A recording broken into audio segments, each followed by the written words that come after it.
my brief is to talk about rheumatology in 2018, and this is a specialty that has witnessed a remarkable transformation.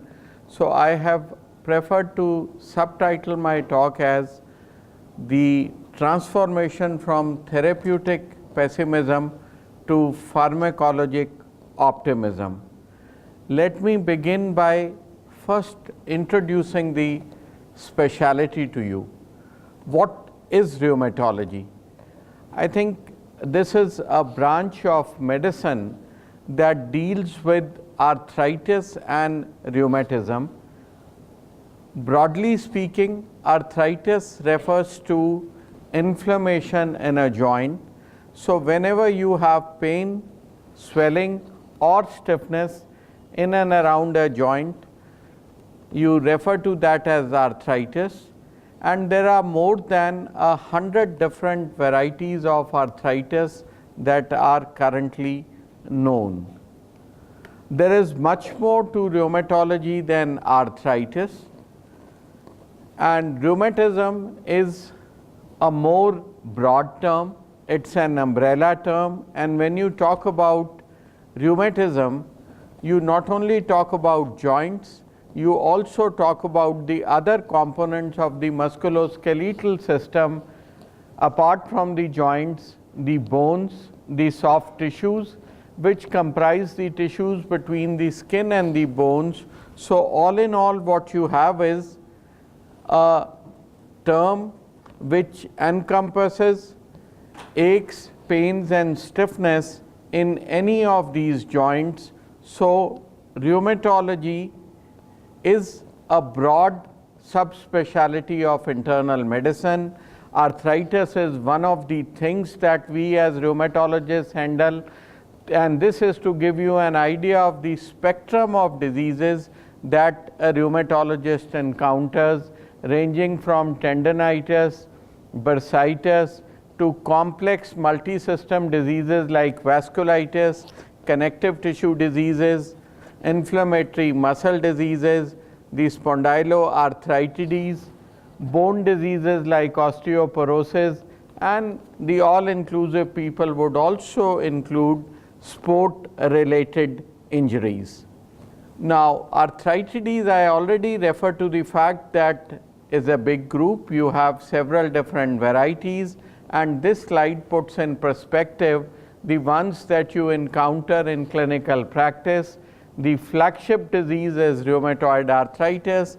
Then you have psoriatic arthropathy, osteoarthritis, crystal arthritis, spondyloarthritis, and so on and so forth.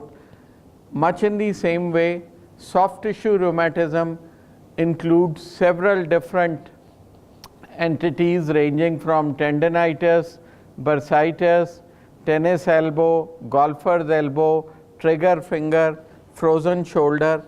So this is to give you an idea of the variety of diseases that a rheumatologist encounters and this specialty embraces. The scenario is no different when you talk of the connective tissue diseases. The bedrock of these autoimmune diseases is the antibody, anti-nuclear antibody. The prototypic disease is lupus, and then you have Sjogren's, you have scleroderma, you have undifferentiated connective tissue disease and the mixed connective tissue disease. So all of these are part of a rheumatologist domain, and this is the clinical presentation of rheumatoid arthritis: bilateral symmetrical inflammatory joint disease involving the small joints of the hands. These are some clinical photographs to give you a glimpse of what rheumatologists and rheumatology they encounter. This is ankylosing spondylitis. This is the disease which is so very common in the community. 8% of the population would have osteoarthritis, affecting the knees mainly. And then you have spinal osteoarthritis, cervical spondylosis, lumbar spondylosis. So the point that I have tried to emphasize is that this is a big specialty with a variety of disease entities included in this specialty. These are quite common in the community. Esoteric they may be, exotic they are not. The problems range from simple tendinitis, bursitis to complex multisystem disorders like the vasculitides, lupus. The presenting complaints are also varied.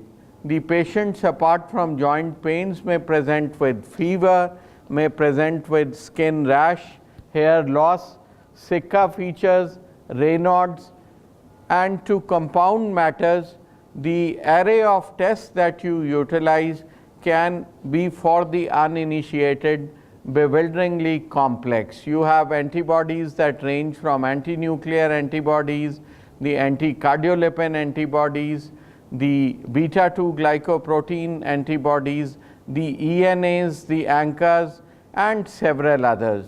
But at the end of the day, notwithstanding the fact that you have an extremely broad spectrum and a varied presentation, rheumatology is a clinician's delight. This is a clinical subspecialty where you require only a modicum of investigations. You rely predominantly on your clinical sense. Three things go into the making of a rheumatologic diagnosis, and the font size is a reflector of the relative importance of these. History is the predominant thing, supplemented with examination and investigations, and in more than 90% of the individuals, you can arrive at a diagnosis based upon history and physical examination. And rheumatologists resort to what is called pattern recognition to pick up the diseases and syndromes that comprise rheumatology. And this is an illustration of what we mean by pattern recognition. Now, this is a striped animal, and you don't need to be a big wildlife expert to realize that this is a tiger and this is a zebra. Much in the same way, we pick up rheumatic diseases based upon a characteristic combination of symptoms, and this is an example. If you have an individual who comes to you with a polyarthritis, small joints are affected, it's a symmetrical disease, the hands and feet are affected, you are dealing with the phenotype of rheumatoid arthritis, and this nodule, should you pick it up, rheumatoid nodule is a giveaway, and you don't need very many investigations to clinch the diagnosis of rheumatoid arthritis in this individual. This is the king of diseases and a disease of kings, tophaceous gout, and actually this is a bedside diagnosis and you don't need investigations. This is the prototypic connective tissue disease that we encounter. So if you have a young woman with a malar rash, hair loss, mucosal lesions, discoid lesions, you are dealing with a patient of SLE. Now, if you look at the other part, Raynaud's phenomena, telangiectasia on the skin, skin thickening, calcinosis, you actually don't need investigation. All this constellation totals up to a diagnosis of systemic sclerosis. So, on one hand, you have a specialty which deals with a variety of conditions with myriads of presentations. On the other hand, the patterns enable you to make a diagnosis on the bedside. That is the reason that I alluded to the fact that this continues to be a clinician's delight. Why should graduates, undergraduates, and postgraduates bother about rheumatology? There is an overload of information. The medical student of today is hemmed in by different specialties, each one trying to compete for his attention. And the reason that you need to bother about rheumatology is the commonality of this condition afflicts nearly 15% of the population, and in numbers it translates into roughly 18 crore people in our country, and the prevalence increases with increasing age. Now, this gives you an perspective of the silver tsunami that we are facing in our country. The life expectancy is increasing, and with an increase in the life expectancy, the prevalence of rheumatic disease is also increasing. The other thing that we need to be cognizant of is the fact the epidemiologic transformation in our country.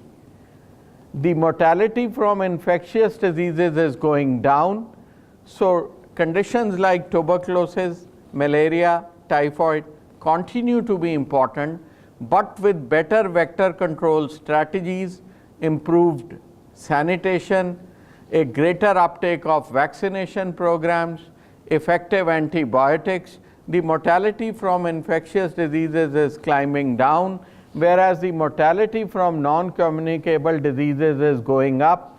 And what you have is India is the epicenter of diabetes, hypertension, coronary artery disease, and arthritis is not lagging behind either. If you look at the burden that we face in our country, this slide gives you a perspective of the burden of select rheumatic diseases in our country: gout, knee osteoarthritis, rheumatoid arthritis, and if you translate these percentages into numbers, what you have are humongous numbers, much more than the country can handle. So this is the reason that all medical students need to be aware about rheumatic diseases. So far, what I have tried to tell you is the fact that rheumatic diseases are common, and the second important point is the approach is entirely clinical. Now let me take you through a journey which has remarkably changed over a period of time. There are several bottlenecks that are associated with the treatment of rheumatic diseases in our country. First and foremost is therapeutic nihilism, and this transcends patients. Even doctors would ask you, do you have a treatment for arthritis? I'm sure, doctor, you are going to give me corticosteroids. The pernicious belief is that modern medicine has nothing to offer by way of treatment except corticosteroids, and then we have resource constraints which are a fact of life in our country. All of these contributed to a lot of therapeutic pessimism, not only in the minds of lay public but also doctors. Doctors would passively accept it. There's nothing you can do about it, and the patients were desperate to try anything and everything. So starting with different branches of medicine, running from pillar to post, one modality of treatment, second modality of treatment, and I will show you some examples. This is the story of a young child with arthritis, was told that there is no treatment for arthritis except to remove this by burning it out, and this is branding with hot irons. And mind you, this is without anesthesia. The arthritis stayed where it was. The patient was certainly scarred for life, physically and emotionally. 10 years later, things don't change. Ligature marks for the treatment of rheumatoid arthritis. I thought I had learnt enough of ligature and hanging by strangulation, and I had no reason to know about it after I cleared my forensic medicine. And this is ligature treatment for rheumatoid arthritis, and this is in the capital of the country, Delhi. Burn marks. The only thing that has changed is, if you can appreciate, this is a picture in black and white. At that time, our medical illustration unit at the All India Institute took black and white pictures, and now by this time we had color photography available, but the ethos remained the same, that you need to brand the joints in order to eradicate the arthritis.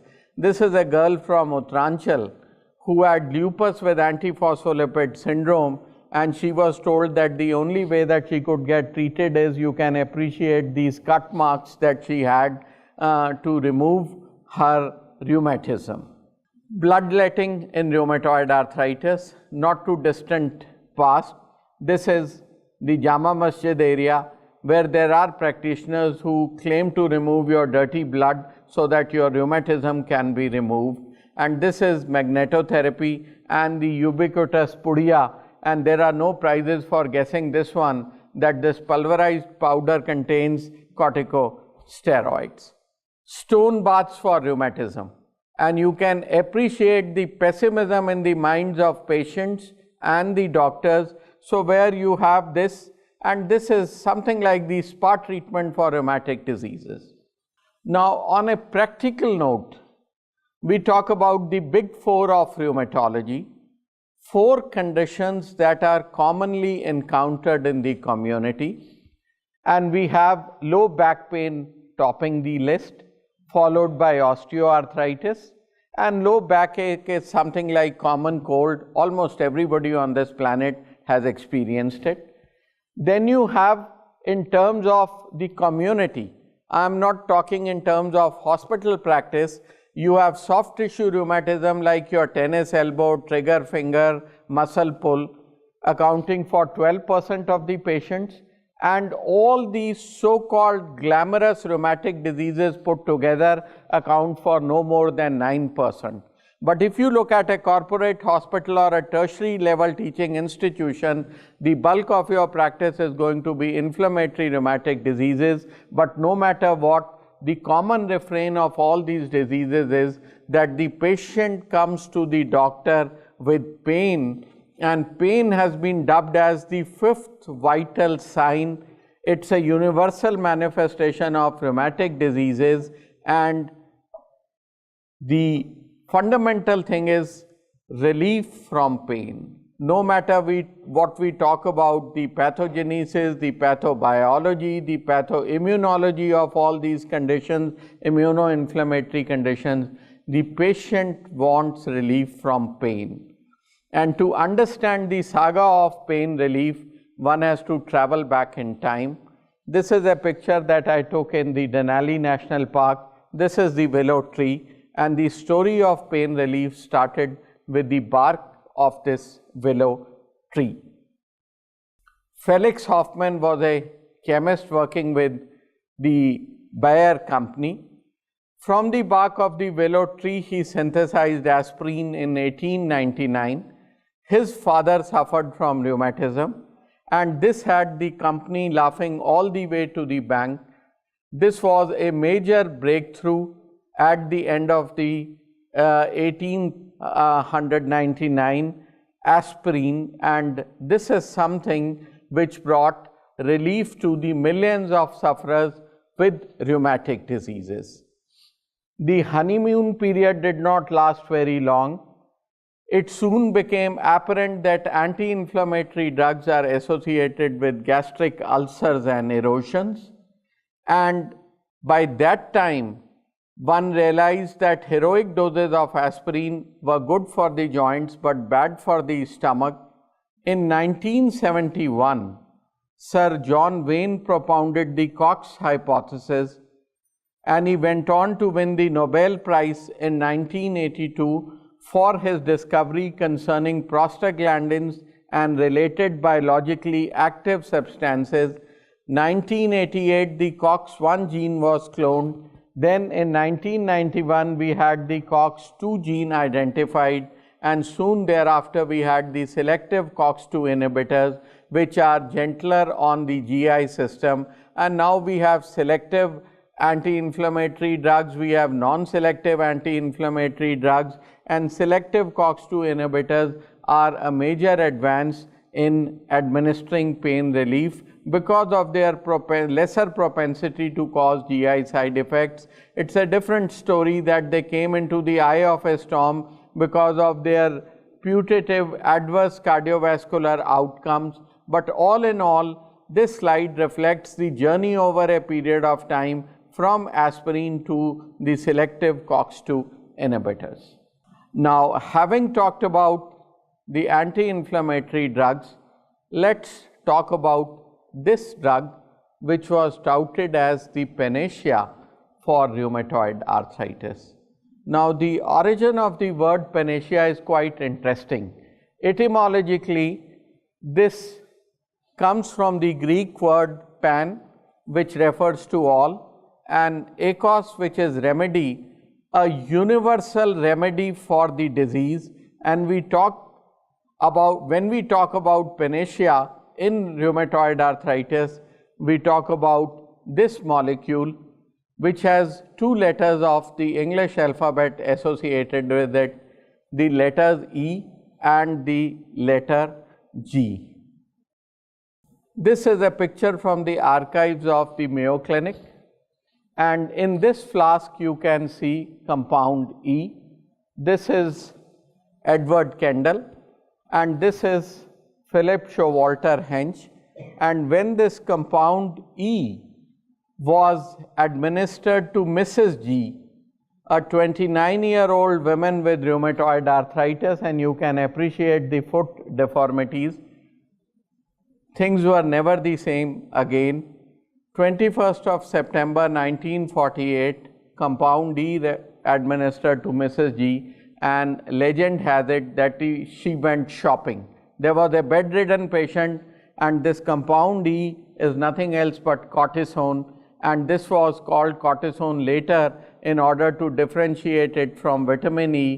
1948 was the first use of cortisone in the treatment of rheumatoid arthritis, and the importance of this discovery can be gauged by the fact that this was one of the fastest track medals in the history of Nobel Prize. Within 2 years, 3 people got the Nobel Prize for this discovery, and people felt that they had a cure for rheumatoid arthritis, was the panacea that had been eluding people so far. This is the Blue Hall in the City Hall of Stockholm, and this is my wife in the foreground, and like many things in medicine, this is a misnomer.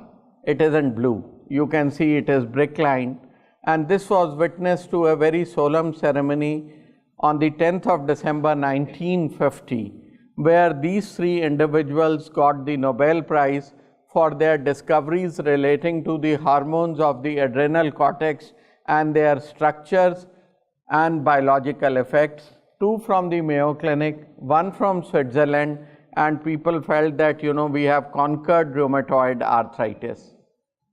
The honeymoon did not last forever. Then started emerging these side effects, and this is a spotter for all medical students.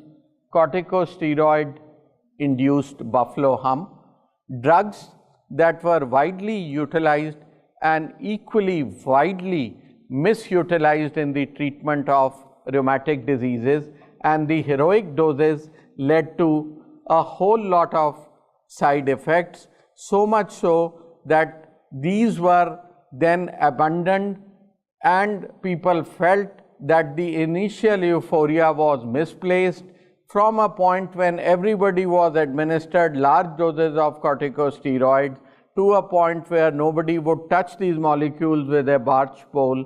The pendulum swung to the other side. For many years they were relegated to wilderness till appeared this paper in one of the most influential biomedical journals, the New England Journal of Medicine, a paper by John Kirwan and his group, which showed that when you added corticosteroids to rheumatoid arthritis along with other treatments, it had a dramatic effect on radiologic scores. So this potential to prevent erosions was then rediscovered, and it soon became apparent that the drugs were not bad, their injudicious use was. By that time it had become recognized that rheumatoid arthritis is a multidimensional disease. You have 3 components of rheumatoid arthritis: disease activity, disability, and structural damage, which is the hard endpoint erosions that you see on an X-ray. And if I have to put this in perspective, it is like coronary artery disease. In coronary artery disease, you have a drug which has a favorable influence on lipids. Then you have a drug which not only corrects the lipids but lowers the myocardial infarction rate. And finally, you have a drug which does both of these but lowers mortality. And you don't have to be a great scientist to realize that you would opt for a drug which cuts down mortality, the hard endpoint, apart from other surrogates, much in the same way. Corticosteroids in rheumatoid arthritis reduced disease activity, slowed down disability, but more importantly, they slowed radiologic progression. So there was a resurrection of these drugs, revival, and people felt that, judicious use of corticosteroids in selected patients was not bad. So the pendulum then swung to the other side, and it soon became apparent that the heroic dosages used at all stages for all patients were incorrect. But if you choose your patients well, this has benefits which extend beyond symptom relief, and the slowing down of radiologic progression in early rheumatoid when you combine corticosteroids with drug like methotrexate was led to a paradigm change in the thinking.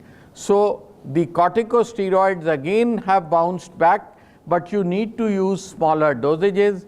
You need to utilize them for their disease modification potential along with other drugs like methotrexate in early rheumatoid. Of course, in late rheumatoid, the indications for use are very different, but this was a major paradigm shift. I have spoken to you about anti-inflammatory drugs, starting with aspirin and talking about the selective COX-2 inhibitors. I have referred to drugs which fell into disrepute, bounced back, corticosteroids.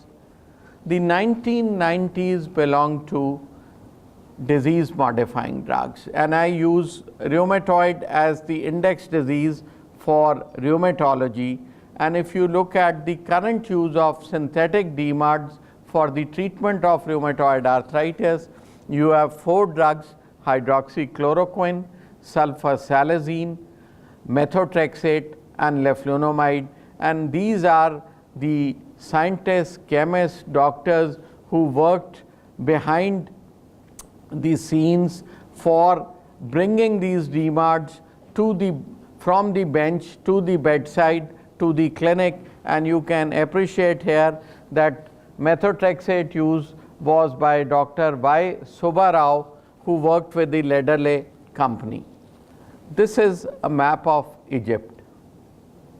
And for those of you who may be wondering about the link between the science of cartography and the science of rheumatology, you need to appreciate that Egypt is famous for its pyramids, and the pyramidal approach to the treatment of rheumatoid arthritis is what the history of rheumatoid treatment is all about. The pyramidal approach to the treatment of rheumatoid arthritis believed that rheumatoid was a benign disease.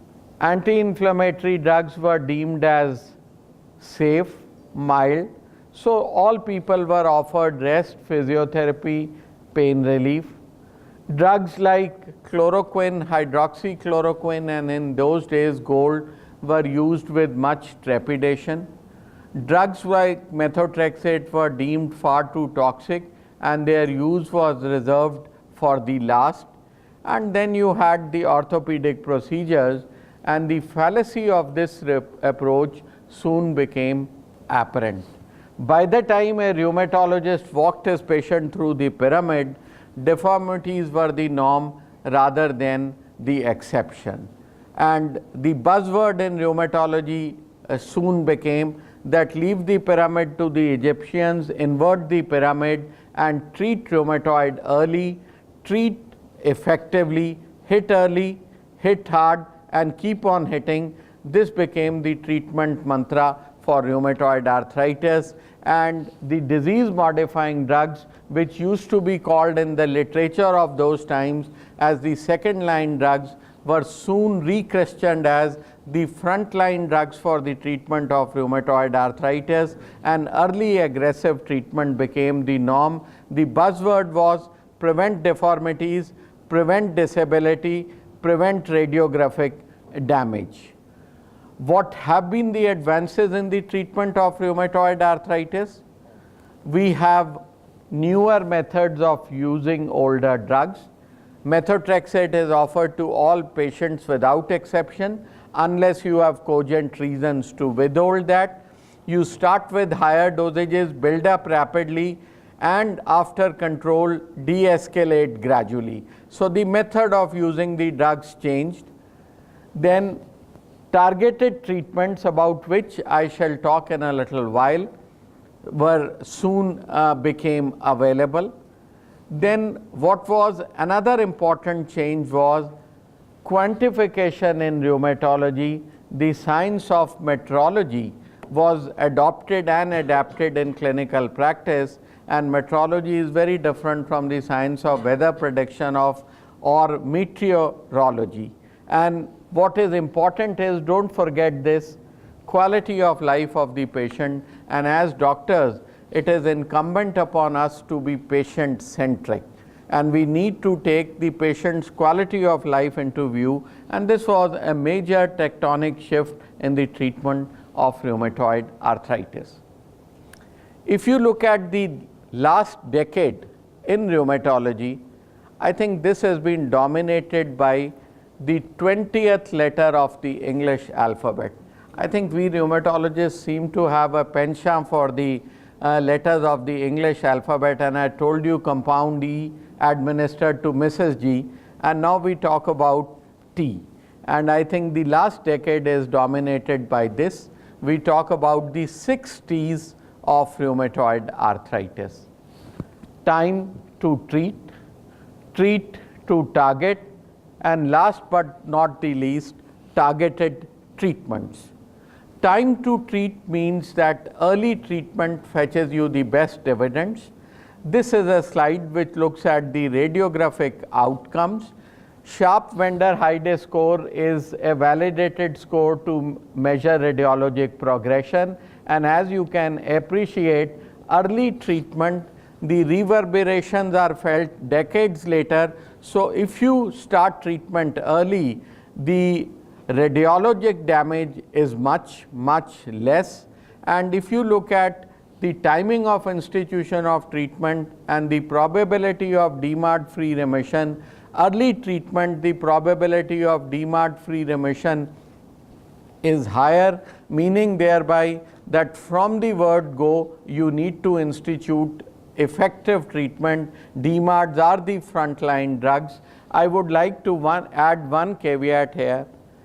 In our country, patients will continue to present late. We are a resource poor country.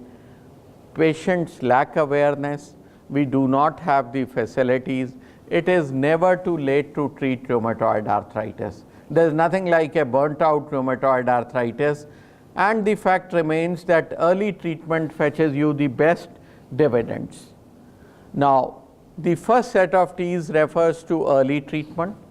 The second refers to treat to target, and this is a concept which is now becoming so very familiar in medicine, where no matter whether we talk about blood pressure, whether we talk about diabetes, and the target is low disease activity. And in rheumatology, this was a major breakthrough, because qualitative impressions have given way to objective measurements. So distinguished eminence, long experience do not count for much. We need evidence. Unlike other branches of medicine, in cardiology you had the ejection fraction. In nephrology you had the quantification of proteinuria. How do you quantify rheumatoid arthritis? How do you quantify lupus?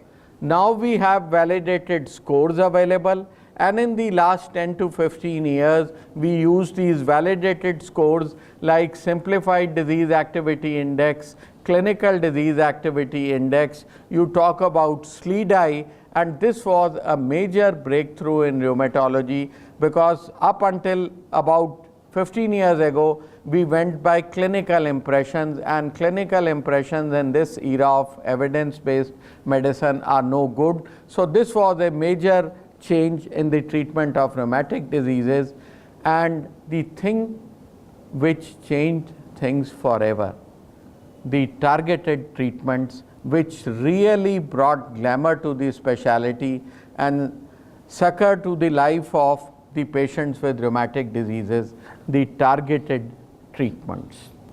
This is a complex slide, more by intention and design than anything. This shows the pathobiology of rheumatoid arthritis. We have several cells, several messengers, several cytokines which play an important role in the pathogenesis of the immunoinflammation that underlines rheumatoid arthritis.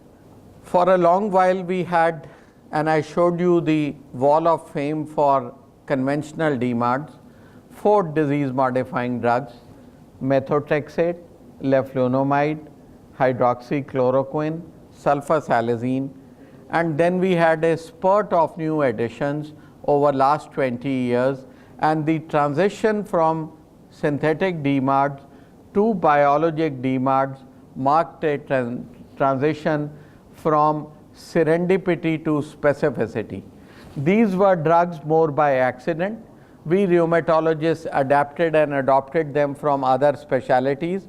We borrowed sulfasalazine from the gastroenterologists, hydroxychloroquine and chloroquine from, these are anti-malarials, from infectious disease people. In contradistinction, these were molecules by design. They targeted specific pathways, specific cell types, and specific cytokines in the treatment of rheumatoid arthritis. And as you can appreciate, the number is 4 here, and this is an ever expanding list. And over the last 20 years, the tribe of biologics and targeted treatments continues to increase, and hence the importance of the word T. What are targeted treatments or biologics? These are therapeutic agents which are produced by means of biological processes, not chemical processes. Biologics are not new to medicine. All of you are familiar with human insulins, growth hormones. The biologics that we employ for the treatment of autoimmune rheumatic diseases include monoclonal antibodies and receptor constructs. If I have to give you an illustration, I would like to use this cartoon, and these are the conventional drugs on this side, and this is the targeted treatment. This is carpet bombing or saturation bombing. Shoot everything that moves, decimate an entire field, and you will get at your target. Whereas with precision bombing, you use intelligence and selective targeting of your identified things, and this is how wars are fought today. Rheumatoid arthritis is no different. So unlike the use of conventional synthetic DMARDs, we now target specific cell types, like rituximab targets the B cells. Interleukin 6 receptor antagonists are available. We have anti-tumor necrosis factor agents available. So this was a remarkable change. The concept is not very difficult. It may sound very complex, bewilderingly complex, but the concept is simple. You have a cell. To the cell is attached the cellular receptor, and this is the inflammatory cytokine. When it attaches to the receptor, it sets in motion the inflammatory process, and then you have these soluble receptors which act as molecular scavengers. They will come and mop away this cytokine, and this is what has been utilized by the molecular biologists. You have drugs against the TNF. Examples are infliximab and adalimumab. These are antibodies directed against TNF.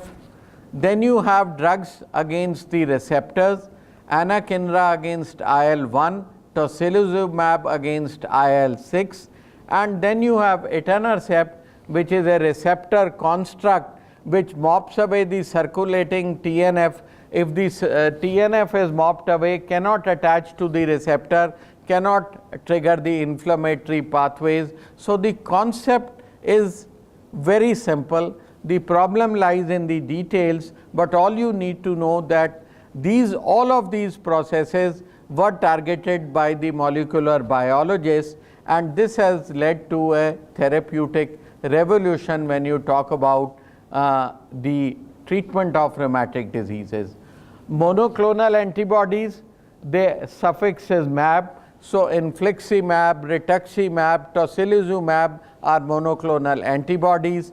Receptor constructs or fusion proteins end with sept, so you have abatacept, you have etanercept, where you have the receptor linked to the immunoglobulin frame, and these are examples: adalimumab, golimumab. So the long and short of it, mAbs are monoclonal antibodies, the septs are receptor constructs, and to make it more simple, Mo refers to murine, Z is chimeric, Zu is humanized, and mu is fully human. So there is a method to the madness. It's not very difficult once you get the hang of it. So infliximab is a chimeric molecule, tocilizumab is a humanized molecule, adalimumab is fully human. So this is the nomenclature of the targeted treatments that we utilize for treating rheumatoid arthritis, and this is an ever expanding field, and this at the last count was the drugs that were available. Even this field, the science of today becomes the history of tomorrow, and this field has witnessed so much of changes. So if you look at the evolution of treatment in rheumatoid arthritis, we were targeting cytokines or ligands. I told you the example of anti-TNFs, infliximab, adalimumab. Incidentally, adalimumab is one of the largest selling drugs worldwide, blockbuster drug. Then we moved over to targeting receptors, examples tocilizumab, and now we target intracellular signaling. So we have moved from targeting the ligands, the receptors, to intracellular signaling. And to understand this concept, let me give you this example from the biblical times. Any guesses about what this cartoon refers to? This is David, a shepherd boy who went on to become the king of Israel, and this is the giant Goliath, and the shepherd boy with his sling triumphed over Goliath. And the same thing held true for the targeted treatments. The biologic drugs were administered parenterally, were big molecules, difficult to manufacture. The biomanufacturing facilities were very complex. In contradistinction, the intracellular signaling was targeted by small molecules, and the cutoff was 800 Daltons. And on the 6th of November 2012, this bastion was breached with the introduction of tofacitinib citrate. This had a molecular weight of 504 Daltons, could be orally administered, targeted intracellular signaling. So for the first time you transitioned from parenteral drugs, very difficult to make, to a small molecule which countries like India can make without much difficulty. So this was a game changer. Now the concept, again like the concept of biologics, is not difficult. These are JAK inhibitors, and they are the way of the future. To explain this concept to you, you have a cytokine which binds to the cell surface receptor, leads to receptor polymerization and activation of the associated JAKs. Then you have phosphorylation of the receptors that dock the STATs. The STATs dimerize, move to the nucleus and activate gene transcription, and this is blocked by the JAK inhibitors, and the first in class was tofacitinib, which we now also have available orally administered either twice a day or once a day. So MABs and SEPs made way for the NIBs. The JAKinibs or the JAK inhibitors. So the nomenclature that you are now going to encounter is more about NIBs, whether it is tofacitinib or baricitinib or other drugs, pefacitinib, and the NIBs target intracellular signaling. New introductions, baricitinib and serulumab, which targets IL-6. The other major change which has implication for the practice of medicine in our country was the advent of biosimilars. Biologics are expensive drugs. When they were introduced about 20 years ago, the cost in our country was 60 to 70,000 rupees a month, which is well nigh unaffordable for most of our patients, and medicine cannot be practiced in isolation from social realities. 60 to 70,000 rupees for most of our patients is unaffordable, inaccessible. The advent of biosimilars has changed this scenario, has made it more affordable. A biosimilar is a biotherapeutic product where the quality, safety and efficacy are the same as the originator molecule, and there is no difference in the parameter of interest. So with the patents of the bio-originator molecules expiring, you are going to have, we don't use the word generics for biologics, you are going to have biosimilars available, which are likely to expand access to these expensive agents, and India has been the hub of biosimilar industry. So you have several of these biosimilar agents available, which are giving the bio-originators a run for their money and have made this modality of treatment affordable for a large majority of our patients. What did this translate into? This led to a change in the lexicon of rheumatologists. Not only were they game changers, they were always also name changers. So you now classify your disease modifying drugs as synthetic DMARDs or the small molecules, biologic DMARDs. Here you have conventional synthetic DMARDs, and I alluded to the 4 drugs: methotrexate, leflunomide, sulfasalazine, hydroxychloroquine. In targeted synthetic DMARDs, you have the NIBs, tofacitinib and baricitinib, easy to manufacture. In due course of time, the costs are going to come down, orally administered, and when you talk of biologics, you now subclassify them as bio-originators and the biosimilar drugs, and these were name changers and game changers, and in carefully selected patients, these make a difference between existing and living. You have to see the way, if you have a bad angstpon, a wheelchair bound patient, I mean, this really radically changes the quality of life for the patient. Ladies and gentlemen, we've talked to you about the remarkable change in the therapeutic landscape. We talked about the bark of the willow tree, the coccyx, corticosteroids, transitioning through disease modifying drugs to the biologics, the biosimilars, the MABs, the SEPs and the NIBs, and now all of a sudden, from a point of starvation, we have a problem of plenty. We actually in rheumatology perhaps now do not need more arrows in our quiver. What we need are archers with better skills like Arjuna. And the next big challenge for rheumatology is to identify which drug will work best in whom as we move away from targeted treatments to personalized treatments in the discipline of rheumatology. Over the past 20 years, we have witnessed a remarkable change. The past talked only about symptom relief.